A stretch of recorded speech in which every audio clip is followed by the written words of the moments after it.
Olá, aqui é João Fernandes, economista da Quantitas, e no panorama econômico dessa semana vamos falar sobre o debate do teto da dívida americano, a trajetória de juros nos Estados Unidos e também a surpresa benigna da inflação aqui no Brasil.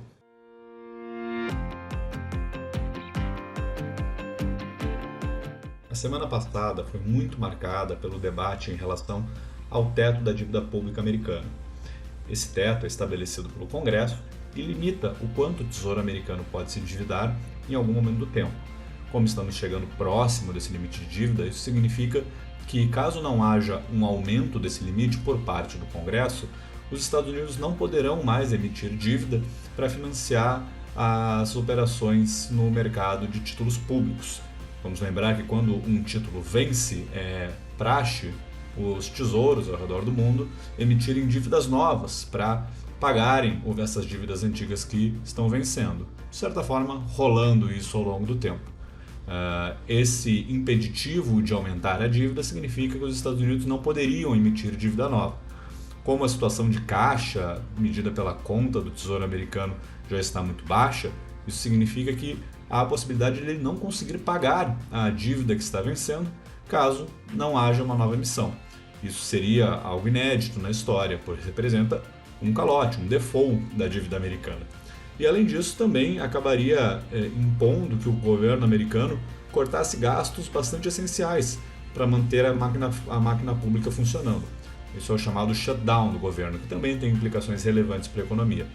Por isso, há uma preocupação muito grande nos mercados em relação à extensão ou não desse teto. Nos outros episódios dos últimos 10 anos em que nós nos aproximamos desse teto, após um debate, o Congresso optou por elevar o limite de dívida, o que permite as novas emissões e contorna o problema. Porém, agora, já próximo da data limite para ficar sem recursos, o Congresso americano não havia chego a um consenso, a um acordo entre democratas e republicanos. Por isso, foi se crescendo no mercado o temor de que não houvesse uma extensão. Essa semana marcou uma reversão desse cenário. As conversas em relação ao teto da dívida tiveram uma evolução mais positiva. Aparentemente estamos na direção de um acordo entre republicanos e democratas. Esse vídeo está sendo gravado na sexta-feira, possivelmente no final de semana teremos algum esboço desse acordo. E essa evolução acabou levando a uma melhora da dinâmica dos mercados. Vimos as ações americanas, por exemplo, se recuperando, reagindo em parte a essa menor aversão a risco em relação ao tema teto da dívida. Por outro lado, enquanto essa questão parece melhorar, ainda temos uma preocupação por parte dos mercados em relação à trajetória de juros nos Estados Unidos.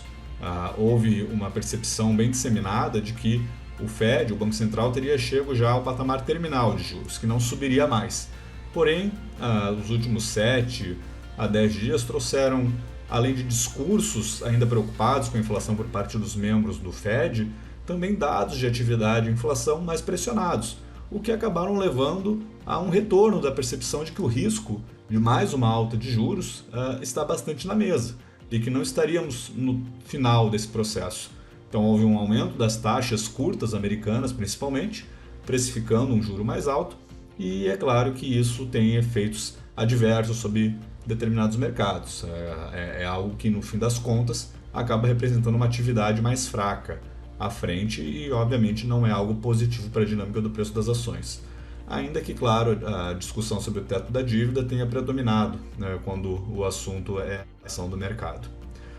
Aqui no Brasil, nós tivemos a divulgação do IPCA 15 de maio, uma leitura de inflação abaixo do que o mercado esperava, com um componente qualitativo bastante benigno, núcleos de inflação, que excluem os componentes mais voláteis, vindo para baixo, a inflação de serviços, que é extremamente relevante para o Banco Central, vindo para baixo, e a inflação de bens, que foi um grande vilão durante o período pós-pandemia, também surpreendendo e mostrando vários itens com queda de preço. Essa dinâmica de uma inflação corrente mais benigna tem levado a revisões recorrentes por parte do mercado das previsões de inflação, revisando a projeção de 2023 para baixo e também de 2024 para baixo, que é muito importante, pois 2024 é o horizonte que o Banco Central está olhando quando o assunto é política monetária. Com essas revisões acontecendo, aumenta a chance do Banco Central conseguir antecipar um pouco o ciclo de corte.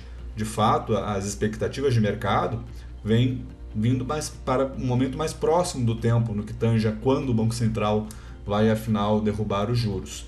Enquanto pouco tempo atrás nós vimos essas probabilidades mais concentradas em novembro, já vemos uma precificação bem mais relevante de uma queda de juros em setembro e agosto. Ou seja, o risco do corte de juros estar se aproximando no tempo tem aumentado. É claro que ainda há uma série de entraves para isso, é importante principalmente que o arcabouço fiscal que foi aprovado, uma notícia positiva, mas por hora ainda na Câmara, também tem uma tramitação bem sucedida no Senado para consolidar a percepção de que há realmente uma situação fiscal que não vamos chamar de confortável, mas que seja o suficiente para permitir o Banco Central iniciar o corte de juros.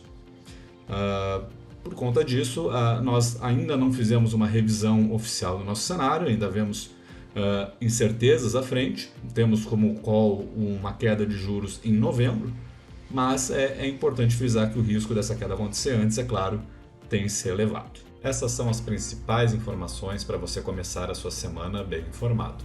Até o próximo Panorama Econômico.